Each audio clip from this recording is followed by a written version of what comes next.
Yo, what's up guys? I am back. I know it has been a little while since you have seen a video from me on my personal channel.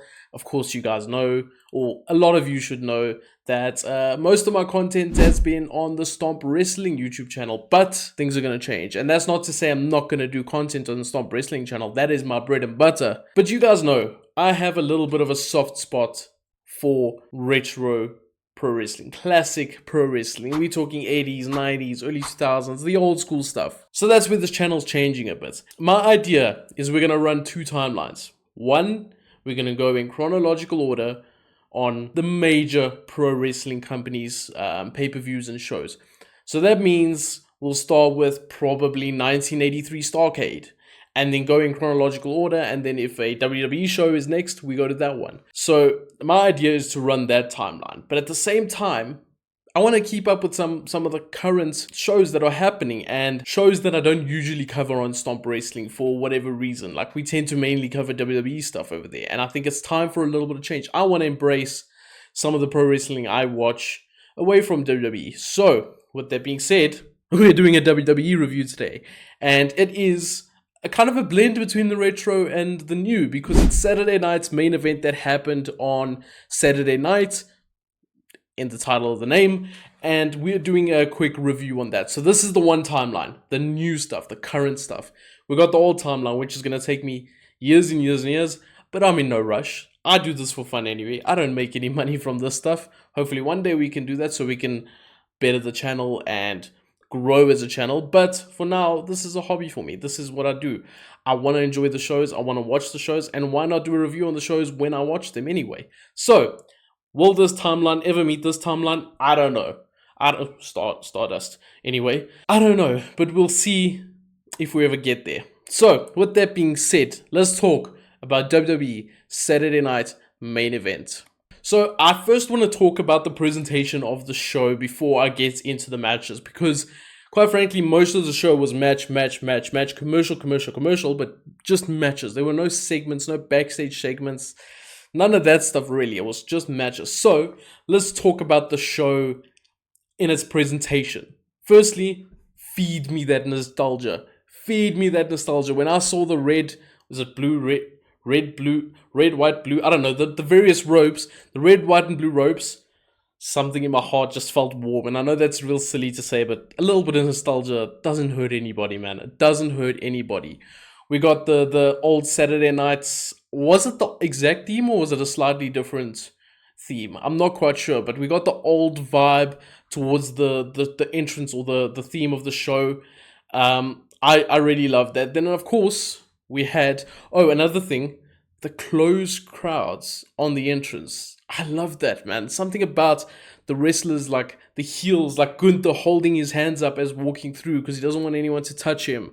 Something about that just feels like there's a close connection with the fans, and there's like, the stuff is real. You are right there.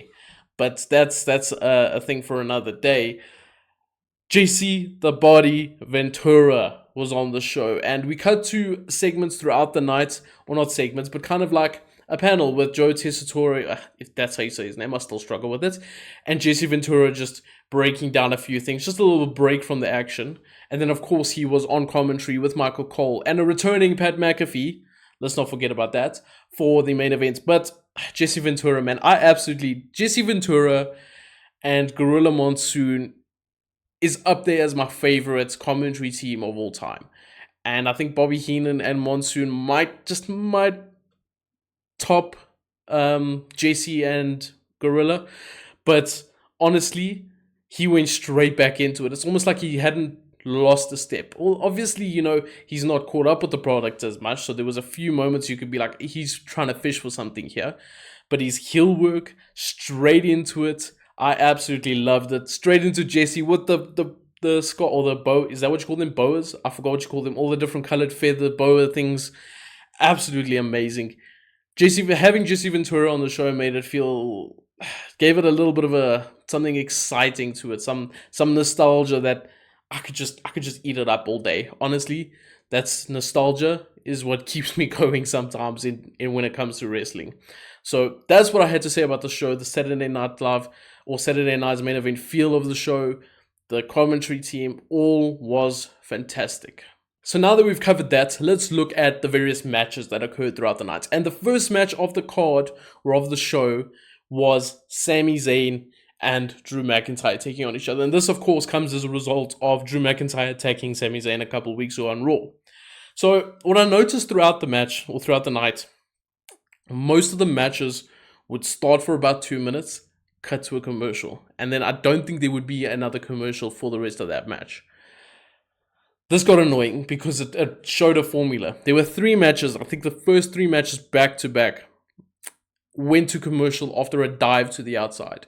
So in this match, we had Sami Zayn with his Arabian press moonsault to the outside on Drew McIntyre, cut to a break. And I was like, okay, fair enough. But then when the cycle is repeated through several matches, you kind of like, let's change it up. Let's do something different. But really, really cool stuff in the opening moments. I enjoyed this match. I thought maybe it felt a bit short.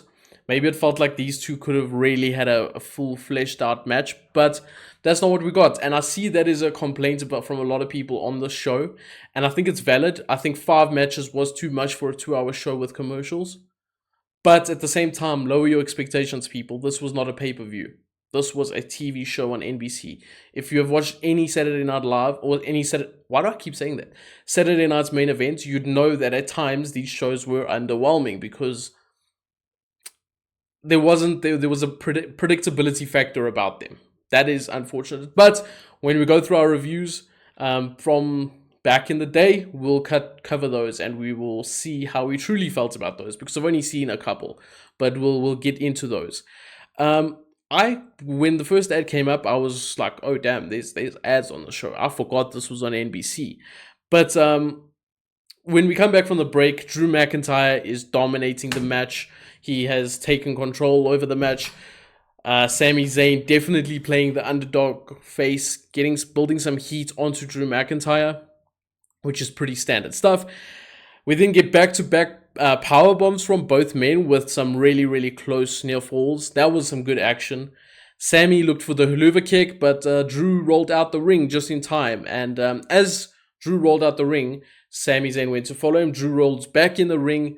Big Claymore, 1, 2, 3. Drew McIntyre gets the win in a competitive match, but still a dominant and defining victory for Drew McIntyre, which I think was needed considering he did lose to CM Punk. And Drew McIntyre is on the rise, but he still got that loss. He put over Punk. So I do think a dominant return for Drew McIntyre was a must if we are going to see the Drew McIntyre that it looks like he was building towards and is still building towards. So really good TV match. That's what you got to call these things. These are all TV matches. We cannot grade these to the same level as what a pay-per-view match would be graded. And that is just one of those things. So with that being said, I did give the match a 3.25 star rating. I could potentially bump that to a 3 star, but we'll leave it where it is right now. The next match on the card we then had was Liv Morgan versus IYO SKY. Similar type of start to Drew McIntyre, Sami Zayn, with a dive from, I think, IYO SKY, and then we go to the break. Very back and forth match with this potentially Liv Morgan putting in her best work, I would say. She's had some decent matches in the past, but I really think Liv looked sharp in this match, which is a compliment to her because I think often in her title reign, she has been the chicken shit heel that doesn't get much in. And here she got some stuff in.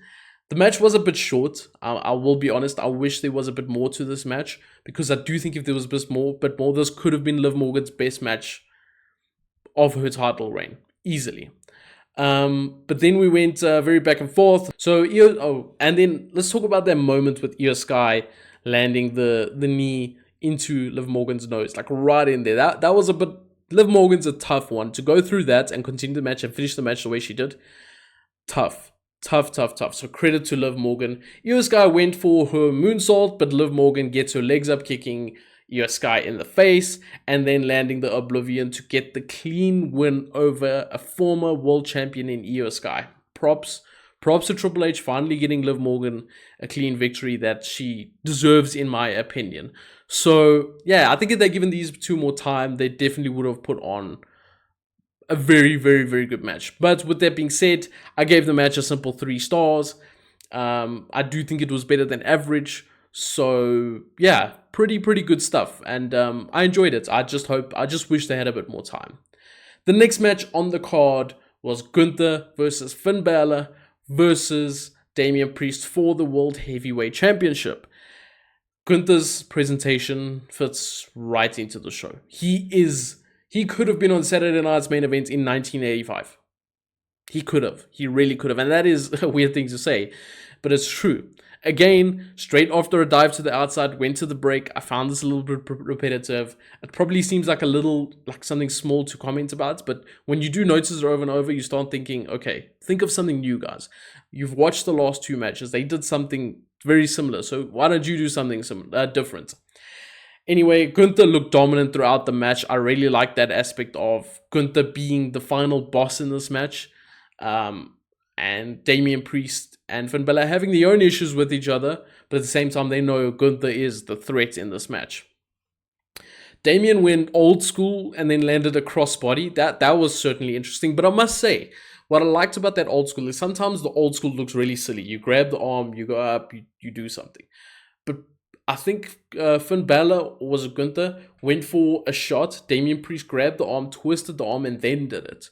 I like that idea. I like that because it made it seem a bit more realistic than just grab the arm and go old school and then we'll start walking the ropes. So that was pretty cool. I like it when Damian pulls off these things that he shouldn't be pulling off. That's quite a surprise. We then had Damian Priest caught Gunther, then Gunther caught Damian Priest into his sleeper hold, and we had like an old-fashioned, almost Hulk Hogan-like comeback for Damian Priest, but I think that was shut down shortly after, if I can remember correctly. Priest then lands a South of Heaven onto Gunther, but Finn Balor broke things up just in time. So again, Finn Balor stopping Priest from winning the world title, but I suppose it's within the match. We then had a Razor's Edge into a coup de grace on Gunther, and I thought, oh, this Finn Balor could steal it here.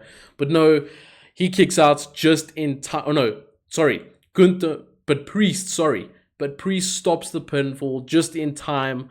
I honestly thought that could have been it. And if it was it, fire finish, but it wasn't quite it. We then had Damian Priest get powerbombed into the steel steps, which looked absolutely nasty.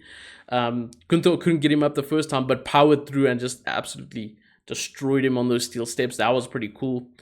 And then Gunther rolls into the ring, lands a powerbomb onto Finn. Or first, I think it's like a drop kick, and then into a powerbomb onto Finn Balor, and gets the pin over the tag champion Finn Balor. 1, 2, 3. Gunther needed a dominant victory, and that's exactly what he got you. He needed to show these two guys who is boss, and he did. There was no fluke win here. He took out Priest, he took out Finn, and he got his victory. Time to rebuild his confidence now. Time to make him that dominant champion that he can be, and let his arc start rising, his story arc. So I was happy with that. In terms of match quality, we gave that probably a little bit of a spoiler here. Match of the night, 3.75 stars. I don't know if anyone else is going to agree with me. I gave it a 3.75 stars. And that's match of the night. So that shows the quality of matches on this card. But at the end of the day, it's a TV match. It's a TV match.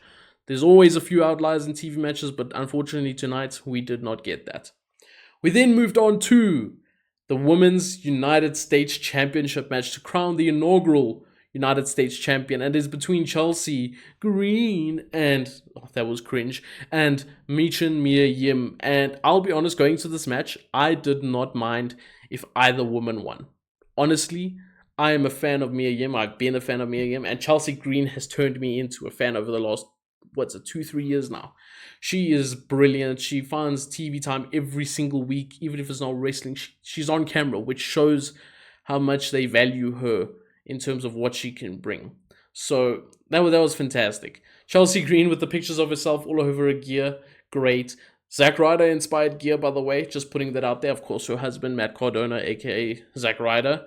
And the history between these women is something that I don't think they mentioned too much. They may have, though, because they did mention TNA. But these two have wrestled against each other a lot. Whether it's NXT, whether it's TNA, whether it's WWE, they have wrestled each other a lot. And I quite like the idea that these two women worked their way up and now they're wrestling each other for the first ever women's mid-card title. I think that's really really cool, and that's one of those moments where like wrestling does have good stories. Wrestling does have good moments. There is a little bit of human element to wrestling sometimes. So I really like that. Piper Niven got involved quite a bit in this match behind the ref's back, slammed down Mia Yim or Michin, and that's how we headed into the break. So slightly different at least this time, but still very very similar. Chelsea landed a Rough Rider when we came back from the break, paying tributes, of course, to her husband Matt Cardona. And then this is where Piper never got involved once again, as she ate a eat defeat from Mia Yim on the outside. And now it was basically just we got these two wrestling. And I will be honest, the quality of this match, I think the pressure maybe got to them a little bit. Wasn't fantastic, wasn't bad, but wasn't fantastic. Put it that way. It's fairly average stuff. A little bit sloppy at times. But I know these two can work, so that was a one-off. It doesn't make me worry about the future at all. But Chelsea then eats a eat defeat, but she flies across the ring. Nice sell, by the way. Mia Yim goes for the pin, but Chelsea Green gets her foot on the ropes, and the ref breaks the pin. I like that, keeping Mia Yim looking strong. Eventually, we have a little bit of a situation on the top of the rope where Piper Niven even gets involved to distract Mia Yim. Eventually, what happens, Mia Yim drops down, and Chelsea Green rolls into the Unprettier off the top rope. So she rolls over her back, locks in the arms, Unprettier, lands it, 1, 2, 3, huge pop for Chelsea Green. A deserved moment. She was, or has become our inaugural United States Women's Champion, and she absolutely deserved that.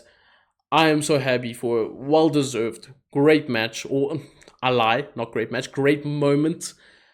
Average match. But you know what? Sometimes the moments outshine the match, and that is fine. That is fine. No one's going to remember the match. They're going to remember the moment. And that's just the truth. And I'm happy for her, man. If Mia Yim won, I would have been just as happy. But I do think Chelsea Green is going to be on TV in the long run more often than what Mia Yim might be. But I saw afterwards Triple H congratulated both women, did the whole pointing thing to both of them. Separate pictures, of course, kayfabe. But yeah, great stuff. What did I give this match? Well, I gave it a 2.5 stars. So slam bam in the middle, average, 2.5 out of 5. The moment was bigger than the match. And that is perfectly fine. We then had Cody Rhodes taking on Kevin Owens. And of course, this has been a little bit of a blood feud from Cody deciding to join the Bloodline or help the Bloodline in recent weeks, and KO absolutely not liking this whatsoever. Now, a lot of the story going into this match was, can Kevin Owens win? Should Kevin Owens win? Should Kevin Owens be the new United States undisputed WWE undisputed heavyweight champion? This title name is so confusing sometimes. I don't think so. I did not think going into this match that Kevin Owens should win, and I had a little bit of a caveat. I said if we somehow get to Sami Zayn versus Kevin Owens at WrestleMania with Sami Zayn going over, maybe. But other than that, I don't think so. So, they really brought the Winged Eagle back, guys. They brought the Winged Eagle title back for Cody Rhodes. Triple H did say he's got a surprise for him for one night only, and it's something the fans have been clamoring for forever. And I think this was the best way to do it. Because realistically, why go back to the old? I know I've probably said in the past, but why go back to the old? Why? We've got new stuff. We've got Cody Rhodes' title now. This title needs to build its own heritage, build its own name behind it, build its own stories. We don't need to go back to the old. But to please the fans, if you bring it back for one night, just one night, I think that is such a great way to do this. Give the fans what they want, little teaser, and then we move on. I think that was perfect. That was perfect. The belt is just gorgeous, by the way. So Kevin Owens rolls out the ring early on and stalls for time, being the heel. He needs to now solidify himself as a heel again. And of course, that comes with his in-ring work, not just his actions out of the ring. Cody Rhodes really selling the ankle from the attack on Chad Gable, or the match with Chad Gable, and then the attack from Kevin Owens. And Cody then had a dive, landed on it funny. They brought it up, but it felt like they were like half commentary team, by the way. Were half bringing it up, half not bringing it up. It kind of felt like they I don't know. They didn't know if they wanted to run with the story about Cody's ankle, which was a bit weird in my opinion. So I'm not really sure about that. We then roll to the outside, some action on the outside. Kevin Owens does Randy Orton's drop onto the announce table and goes into the camera and says, "Hi, Randy." That was pretty cool. I thought Randy Orton was going to make an appearance at some point, but I like the fact that he hasn't, because we don't need Randy yet. Randy needs to sell his neck, because that is an important part of this whole story at the end of the day. It's quite funny. So during picture in picture, because this was a match that went to picture in picture, we could hear the commentary team talking, and they were like, Michael Cole was explaining to Jesse Ventura like something he was going to bring up, something that he maybe, you know, filling him in with some information. Then you could hear Michael Cole talking to someone in the back about what they should bring up. I was like, come on, guys, come on, let's be professionals here. We come back from the break, a little bit of action, and then Cody Rhodes. So Kevin Owens looks to land something onto Cody Rhodes on the announce table, but Cody Rhodes reverses and lands an RKO on the announce table, which I thought was pretty cool. Homage to Randy Orton, of course, who they both have a connection to. We're then going to the ring, super Cody cutter from Cody Rhodes, but Kevin Owens kicks out. Charles Robinson takes the bump of his life after Kevin Owens pushes Cody into him. Crazy bump. Charles Robinson, you deserve an Oscar for that bump. And then another ref comes in, KO lands a stunner. The crowd count to like 10. Another ref comes in, makes the count. Cody Rhodes kicks out. Interesting stuff that they gave KO the false win. Because usually that's what a face does. But anyway, which is the whole thing about the story. Like, who is the face and who is the heel? Obviously, Cody's the face and KO is the heel.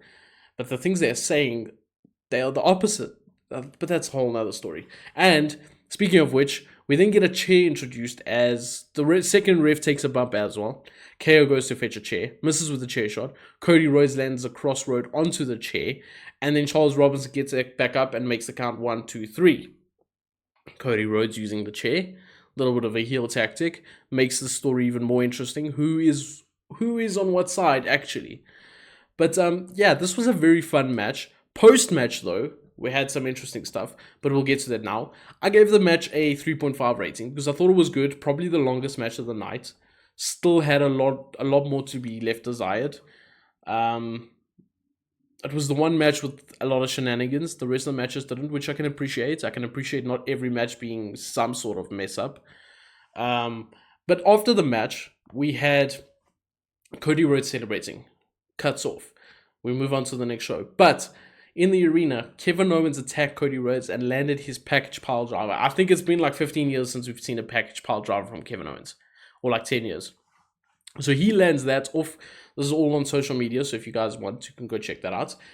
And he walks off with the title. And then we see Triple H come out and push Kevin Owens. And they get into a little bit of like a pushing contest, which is interesting. I'm not sure where that's going. But honestly, that should have been on the show. That should have been on the show. Cut the match short if you have to. Put that on the damn show, because that was entertaining as hell. That was what we needed for the show, just to give it that little bit of spice. Because a lot of this show was fairly predictable, except for the women's United States match.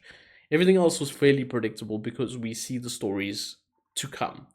So with that being said, though, I enjoyed the show nonetheless. I enjoyed the show.